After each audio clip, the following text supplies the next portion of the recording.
उस दिन की बात है जब मैं और मेरा दोस्त राहुल गांव के पास के उस काले जंगल में घुस गए। गांव वालों ने हमें लाख मना किया था, रात होते ही वहां मत जाना, सरकटा आदमी तुम्हें अपने साथ ले जाएगा। लेकिन राहुल को इस बात पर यकीन नहीं था। उसने मुझसे कहा, चलो यार, ये सब झूठ बातें हैं, चांदनी रात है, थोड़ा एडवेंचर करते हैं। हम दोनों जंगल के अंदर चले गए। शुरुआत में सब कुछ शांत था। चांद की रोशनी पेड़ों के बीच से झांक रही थी। लेकिन जैसे जैसे हम आगे बढ़े, हवा ठंडी होने लगी। पत्तों की सरसराहट में एक अजीब सी फुसफुसाहट थी। राहुल ने मजाक उड़ाया, अरे डर तो नहीं रहे हो ना तुम?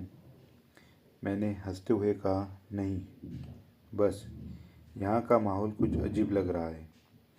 तभी अचानक ठंडी हवा के साथ एक गहरी सिसकने की आवाज़ आई। राहुल रुक गया, उसकी आंखें चौड़ी हो गई। मैंने पूछा, क्या हुआ? उसने कहा, तुमने वो आवाज़ सुनी जैसे कोई रो रहा हो? मैंने कान लगाए।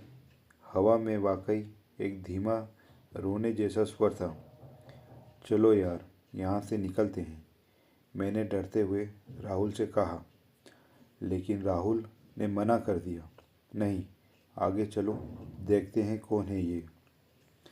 हम आवाज़ की दिशा में बढ़े। कुछ कदम चलने के बाद राहुल अचानक जमकर खड़ा हो गया।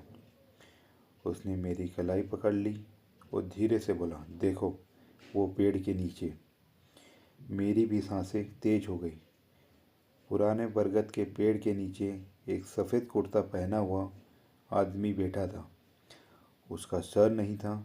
गर्दन की खून की बूंदें जमीन पर गिर रही थी।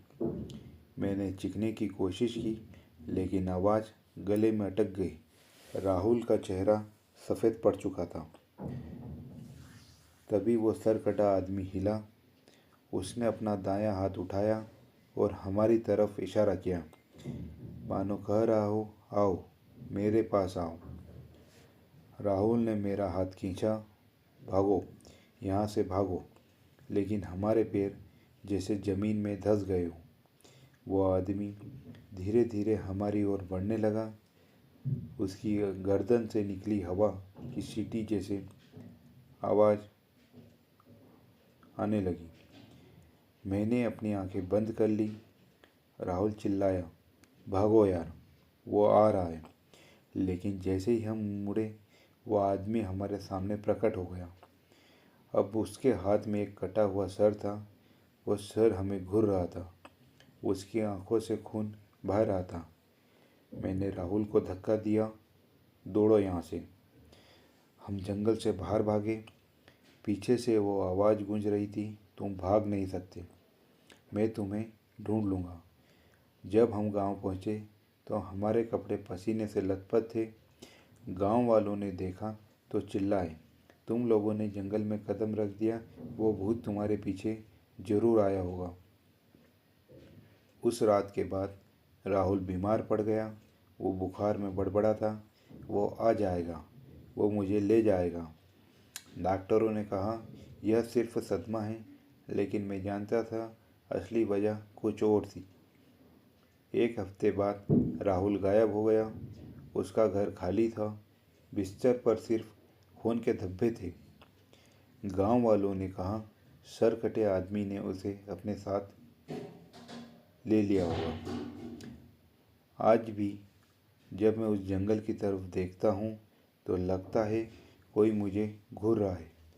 शायद वो राहुल है या फिर वह सरकटा आदमी जो अब मेरा इंतज़ार कर रहा है। चेतावनी, अगली बार जब कोई कहे यहाँ मत जाना तो याद रखना, कभी कभी डर सच होता है।